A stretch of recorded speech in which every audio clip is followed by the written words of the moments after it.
Bismillahirrahmanirrahim. Assalamualaikum warahmatullahi wabarakatuh. Hormati Prof. Buyung dan Valentius Armstrong dan saudari mahasiswa Yustika Avianti.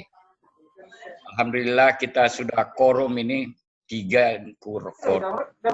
Dengan mengucapkan Bismillahirrahmanirrahim, saya buka ujian proposal atas nama Yustika Avianti. Bismillahirrahmanirrahim. Selanjutnya saya persilakan kepada saudari Yustika Avianti untuk memaparkan poin-poin penting dari proposal saudara.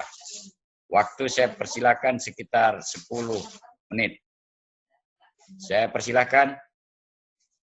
Likuiditas bank konvensional dan bank syariah periode 2018.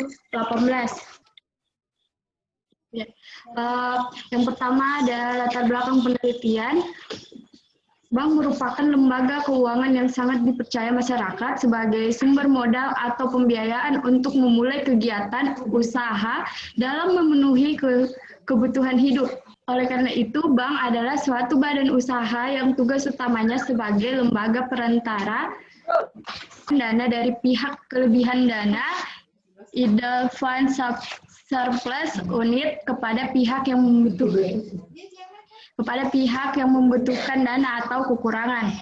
Jaya 2009. Ekspansi yang begitu cepat dalam keuangan Islam beberapa tahun belakangan ini memberikan alternatif baru bagi lembaga keuangan konvensional, terutama ditujukan untuk menawarkan ketersediaan investasi pembiayaan dan pengadaan yang sesuai dengan prinsip syariah. Merupakan suatu komponen yang harus diperhatikan dalam kegiatan perbankan. Kinerja bank akan menunjukkan kemampuan suatu perusahaan dalam mengelola dan mengalokasikan sumber dayanya, sehingga setiap bank menginginkan untuk memiliki kinerja yang baik agar dapat bertahan di tengah persaingan industri. Salah satu fungsi dasar lembaga keuangan adalah untuk mengelola risiko yang muncul dalam transaksi keuangan secara efektif. Untuk menawarkan layanan keuangan dengan biaya yang rendah, lembaga keuangan konvensional telah mengembangkan beberapa jenis kontrak, proses, instrumen, dan lembaga untuk memitigasi risiko. Namun,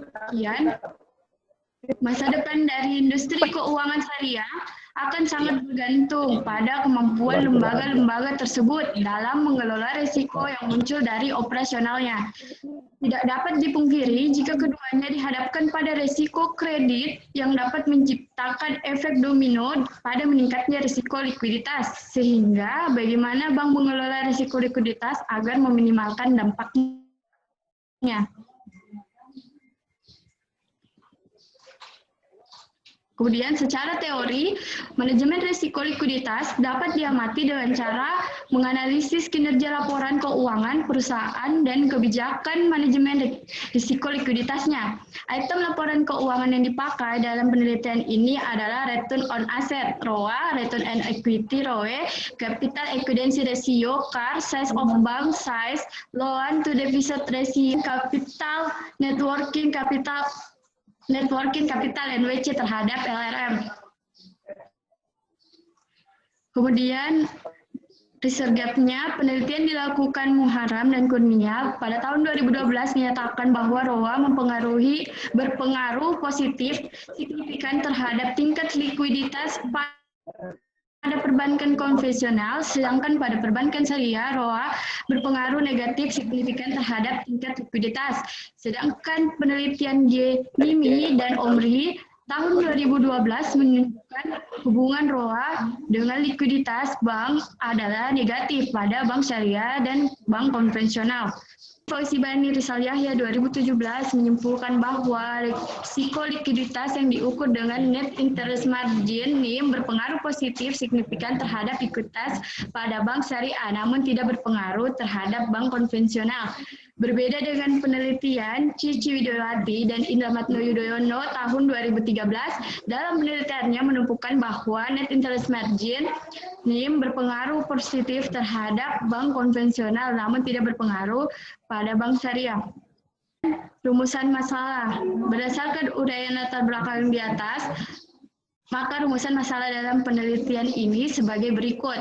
Apakah terdapat perbedaan risiko likuiditas antara bank umum syariah dan bank konvensional di Indonesia? Yang kedua, apakah terdapat perbedaan pada bank konvensional milik pemerintah dan bank syariah milik pemerintah jika dilihat dari rasio CAR? Yang ketiga, apakah terdapat perbedaan pada bank konvensional milik pemerintah dan bank syariah milik pemerintah jika dilihat dari rasio NIM. Yang keempat, apakah terdapat pada bank konvensional milik pemerintah dan syariah pemerintah jika dilihat rasio NWC. Kemudian yang kelima, apakah terdapat perbedaan pada bank konvensional milik pemerintah dan bank syariah milik pemerintah jika dilihat dari rasio bank on size.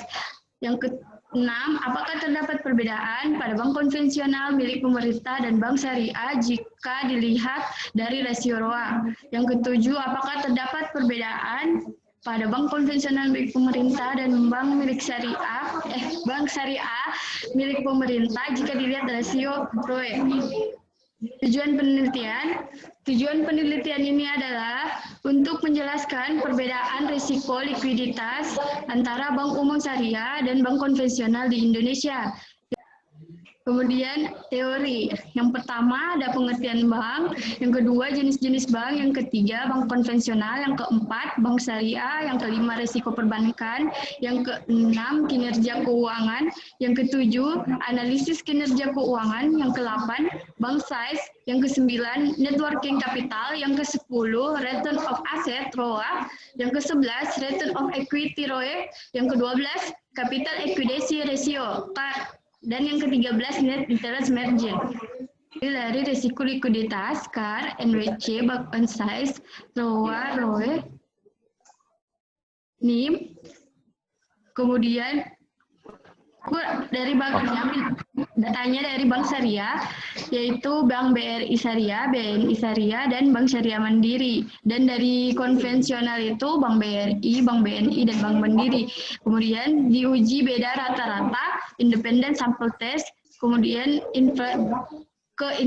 interpretasi dan kesimpulan.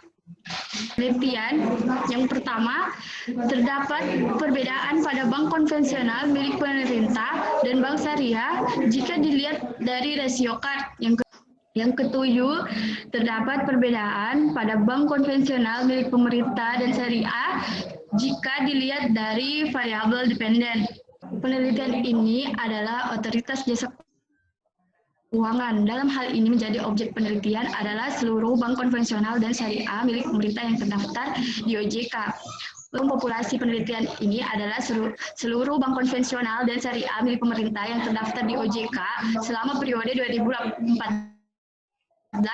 sampai 2018. Dengan demikian, sampel yang digunakan dalam penelitian ini adalah 6 bank. Jenis dan sumber data. Jenis data yang digunakan dalam penelitian ini adalah data kuantitatif. Sumber data dalam penelitian ini adalah data sekunder. Sumber data terdiri dari laporan keuangan bank sampel pada periode 2014-2018. Data yang dikumpulkan dalam penelitian ini adalah data sekunder yang berkaitan dengan rata-rata rasio keuangan seperti CAR, bank on size, NWC, NIM, ROA, dan ROE yang terdapat di otoritas jasa keuangan yang dipublikasikan melalui website OJK www.ojk.go.id, sehingga metode pengumpulan data ini adalah metode dokumentasi. Analisis data yang digunakan dalam penelitian ini yaitu uji normalitas data, analisis rasio keuangan, dan uji dua beda rata-rata. Saya kira itu karena 81 ke atas itu baru A. B sekarang. Jadi tetap lulus dengan perbaikan, tapi nilainya B. Saya kira itu dengan alhamdulillahirrahmanirrahim saya tutup ujian ini dengan resmi. Alhamdulillahirrahmanirrahim. Terima kasih Prof. Buyung. Terima kasih Pak Bu Rizky. Ya, selamat ya Justika.